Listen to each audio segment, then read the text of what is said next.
বন্ধুরা, গল্প পাঠ বাই সুমনের আজকের নিবেদন হুমায়ুন আহমেদের গল্প সৌরভ। আজহার খা ঘর থেকে বেরোবেন, শার্ট গায়ে দিয়েছেন। তখনই লিলি বলল, বাবা, আজ কিন্তু মনে করে আনবে। তিনি তীক্ষ্ণ দৃষ্টিতে তাকালেন মেয়ের দিকে। মেয়ে বড় হয়েছে, ইচ্ছে করলেও ধমক দিতে পারেন না।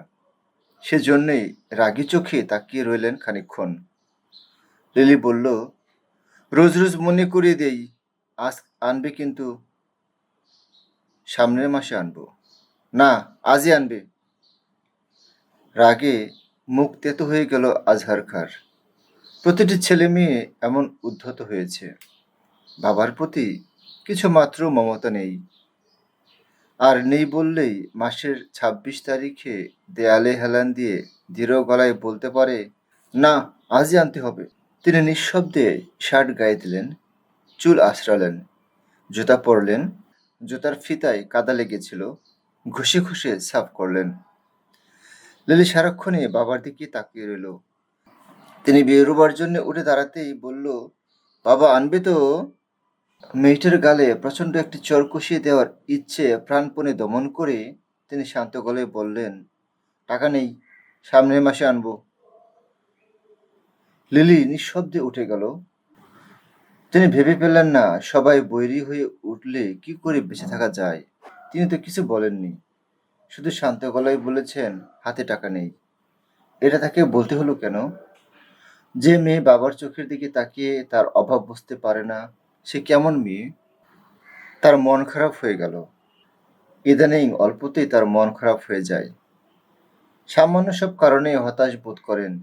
বেঁচে থাকা অনাবশ্যক বলে মনে হয়। হতাশা গুণ নাশিনী। হতাশা মানুষের সমস্ত গুণ নষ্ট করে দেয়। তবুও তো ভালোবাসার মতো মহত্তম সদ্গুণ আমার এখনো নষ্ট হয়নি। তোমাদের সবাইকে আমি ভালোবাসি। তোমাদের জন্য সারাক্ষণ আমার বুক টনটন করে। আর লিলি, তুমি তোমার বাবার দিকে ঠান্ডা চোখে তাকিয়ে থাকো। মাসের ২৬ তারিখে তোমার একটি শখের জিনিস আমি কিনে আনতে পারি না, কিন্তু তুমি তো আমারই মেয়ে। তুমি তোমার মায়ের মতো অবুঝ হবে কেন? আজহার খাঁর কান্না পেতে লাগলো। যদিও সন্ধ্যা হয়ে আসছে, তাকে এক্ষুনি বাইরে বেরোতে হবে। তবুও তিনি চৌকিতে বসে বাইরের আকাশ দেখতে লাগলেন। বাবা, এই নাও টাকা। লিলি ৩টি ১০ টাকার নোট টেবিলে বিছিয়ে দিল। তিনি অবাক হয়ে বললেন, টাকা কোথায় পেয়েছিস? আমার টাকা, আমি জমিয়েছি। আনবি তো বাবা? আনবো। নাম মনে আছে তোমার? আছে। লজ্জা ও হতাশায় মিশ্র অনুভূতি নিয়ে তিনি বেরিয়ে এলেন। বাইরে ঝিরঝির করে হালকা বৃষ্টি হচ্ছিল। সন্ধ্যা এখনো মেলায়নি। এর মধ্যে চারিদিকের তরল অন্ধকার গাঢ় হয়ে এসেছে। পরিচিত পথঘাটও অপরিচিত লাগছে। ১০ বছর ধরে আমি এই শহরে পড়ে আছি। ১০ বছর খুব দীর্ঘ সময়। এই দীর্ঘ সময়ে আমি রোজ একই রাস্তায় হাঁটছি, একই ধরনের লোকজনের সঙ্গে কথা বলছি। এই দীর্ঘ সময়ে কোথাও যাইনি। তোমাদের কথা ভেবেই প্রতিটি পয়সা আমাকে সাবধানে খরচ করতে হয়েছে। অফিসে টিফিন আওয়ারে সবাই যখন চায়ের সঙ্গে ২টি করে বিস্কিট খায়, আমি সেখানে ১ কাপ চা নিয়ে বসি। সেই তোমাদের কথা ভেবেই। তোমরা তার প্রতিদানে কি দিয়েছ আমাকে? আমাকে লজ্জা দেওয়ার জন্য লিলি, তুমি তোমার দীর্ঘদিনের জমানো টাকা বের করে আনো। তোমার মা তার ভাইদের কাছ থেকে টাকা চেয়ে ইনিয়ে বিনিয়ে চিঠি লিখে। তার মনে হলো তিনি কুকুরের জীবনযাপন করছেন। স্বাদ আহ্লাদহীন বিরক্তিকর জীবন। তিনি একটি নিঃশ্বাস ফেললেন। বৃষ্টির ছাটে আধা ভেজা হয়ে আজহার খাঁ বাজারে ঢুকলেন। খারাপ আবহাওয়ার জন্যে বাজার তেমন জমেনি। সন্ধ্যাবেলা যেমন জমজমাট থাকে চারদিক, সেরকম নয়। কেমন ফাঁকা ফাঁকা। তিনি বড়সড় দেখে একটি স্টেশনারি দোকানে ঢুকলেন। ইভিনিং ইন প্যারিস সেন্টটা আছে আপনাদের? না, অন্য সেন্ট আছে। দেখবেন? উহুঁ, এটাই চাই। তখন ঝমঝম করে বড় বড় ফোঁটায় বৃষ্টি নামছে। বৃষ্টি অগ্রাহ্য করে তিনি রাস্তায় নেমে পড়লেন। তিনি 4টি দোকান ঘুরতেই কাদায় পানিতে মাখামাখি। তার গলা বেয়ে পানির স্রোত বইতে লাগলো।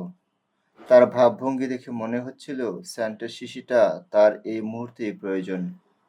বৃষ্টি কখন ধরবে তার জন্য অপেক্ষা করতে পারছে না এমনই তারা। পঞ্চম দোকানে সেটি পাওয়া গেল। দোকানে শিশিটি কাগজে মুড়ে বলল, ইস, একেবারে যে ভিজে গেলেন, রিক্সা করে চলে যান। দাম কত? 26 টাকা 50 পয়সা। দরদাম করবার ধৈর্য নেই আর। টাকার জন্যে পকেটে হাত দিয়ে আজহার খাঁ স্তম্ভিত হয়ে গেলেন। সেখানে 2টি 1 টাকার নোট আর একটি আধুলি ছাড়া কিছুই নেই। দোকানি নীরবে শিশিটি আগের জায়গায় রেখে দিল। তার ভাবভঙ্গি দেখে মনে হচ্ছিল এরকম ঘটনা যেন প্রতিদিনই ঘটে। কাস্টমার জিনিস কিনে পকেটে হাত ঢুকিয়ে দেখে পয়সা নেই। এ যেন খুবই স্বাভাবিক একটি ব্যাপার। আজহার খাঁ ভাবলেশহীন মুখে কিছুক্ষণ দাঁড়িয়ে থেকে বৃষ্টির ভেতর নেমে গেলেন। হু হু করে হাওয়া বইছে। ঝড় উঠবে কিনা কে জানে। চশমার কাচে বৃষ্টির ফোঁটা জমে চারিদিকে ঝাপসা দেখাচ্ছে। আজহার খাঁ নীরবে হেঁটে চলছেন। 2-1টি রিকশা তার ঘাড়ের উপর পড়তে পড়তে সামলে উঠছে। দ্রুতগামী ট্যাক্সির উজ্জ্বল আলো মাঝে মাঝে তার চোখ ঝলসে দিচ্ছে। তিনি আচ্ছন্নের মতো হাঁটছেন। এই বৃষ্টি, এই শীতল হাওয়া, পায়ের গোড়ালি পর্যন্ত ডুবে যাওয়া ময়লা পানির স্রোত, কিছুই যেন নজরে আসছে না তার। আহা, আমার মেয়ে শখ করে একটা জিনিস চেয়েছে, আশা করে বসে আছে হয়তো। এমন লক্ষ্মী মেয়ে আমার। বাবার সংসারে কত কষ্ট পাচ্ছে, তার নিজের সংসার হোক, সেখানে কোনো দুঃখ কষ্ট থাকবে না, আমি কসম করে বলতে পারি।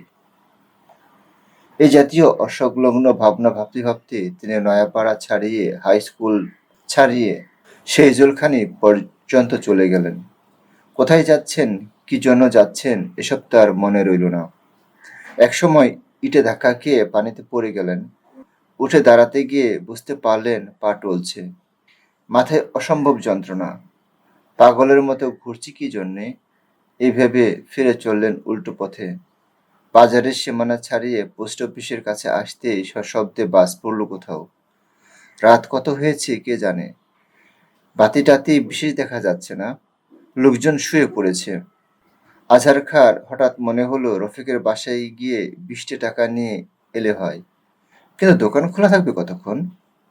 তিনি ডান দিকের গলিতে ভেজা স্যান্ডেল টানতে টানতে দ্রুত হাঁটতে লাগলেন। ঘন অন্ধকার রাস্তা, বিজলির আলোয় এক আধবার সব ফর্সা হয়ে ওঠে, পরক্ষণে নিকষ কালো।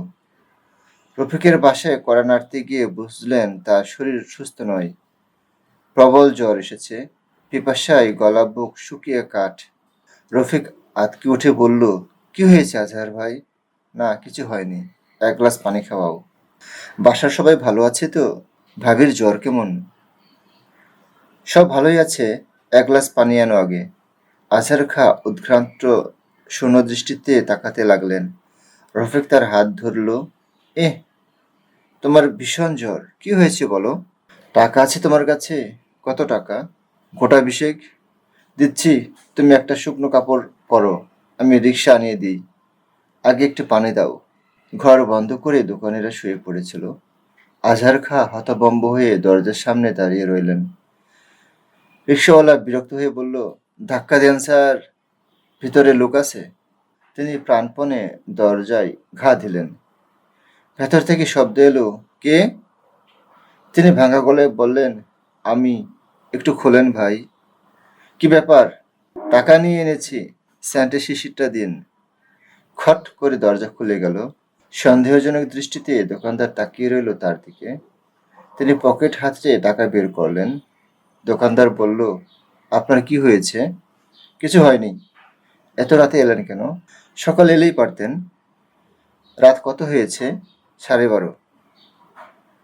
দ্রুত গতিতে রিক্সা চলছে। তিনি শক্ত হাতে হুড চেপে ধরে আছেন। তার সমস্ত শরীর আচ্ছন্ন হয়ে আসছে। তার মনে হলো তিনি যে কোনো সময় ছিটকে পড়ে যাবেন। বাড়ির কাছাকাছি সমস্ত অঞ্চলটা অন্ধকারে ডুবে আছে। একটি লাইট পোস্টেও আলো নেই। অল্প ঝড় বাদলা হলেই এদিককার সব বাতি নিভে যায়। রিকশা আজহার খাঁর বাড়ি থেকে একটু দূরে টগরদের বাড়ির সামনে থামল। তিনি দেখলেন হারিকেন জ্বালিয়ে লিলি আর তার মা বারান্দায় বসে আছে। রিকশার বাতি দেখে দুজনেই উঠে দাঁড়িয়েছে। অন্ধকারের জন্যে বুঝতে পারছে না কে এলো। আজহার খাঁ ডাকলেন, লিলি, লিলি। জমে থাকা পানিতে ছপ ছপ শব্দ তুলে মা ও মেয়ে দুজনেই দ্রুত আসছিল।